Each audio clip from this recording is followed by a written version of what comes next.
నిన్న దేవుని గుడికి పోతే కూడా గవే మాటలు, గవే బూతులు.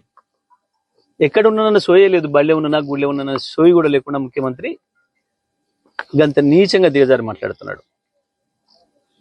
గదా నువ్వు మాట్లాడే మాట? అవి మాట్లాడడానికి నువ్వు ముఖ్యమంత్రి కావాలనా? మరి రత్నపురంలో రోడ్డు మీద పొదుపుకంగా ఎవరికి ఇంతంత పోసి అప్పచెప్పినా అద్భుతంగా మాట్లాడుతారు నీ గురించి. నీ గురించి అంతకంటే గొప్పగా మాట్లాడతారు. అవి కావు కదా మన స్థాయిలో ఉన్న వాళ్ళని చేయాల్సింది. తప్పుడు మాటలు, తప్పుడు వ్యవహారాలు, ఎదురుగా మాట్లాడి దమ్ము లెక్క సాటుగా మాట్లాడి చిట్చాట్ల పేరు మీద రాయించడాలు, నీకు వంత కొట్టే కొంతమంది భజన పరులు, నీ స్లాటర్ హౌస్ ఓనర్లు,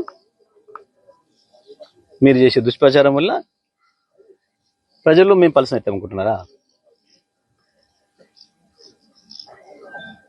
నేను మొన్ననే చెప్పిన, ఢిల్లీలో చీకటి ఒప్పందం జరిగిన రోజు తెల్లవారు చెప్పిన నేను, నీ భాగవతం బయట పెట్టినా ఇక ఇవాళ మళ్ళీ మొదలు పెడతాడు. మళ్ళీ ఏదో కేసీఆర్ మీద, కేటీఆర్ మీద ఈ కేసు ఆ కేసు, ఈడీలు ఏసీబీలు అని మాట్లాడతాడు.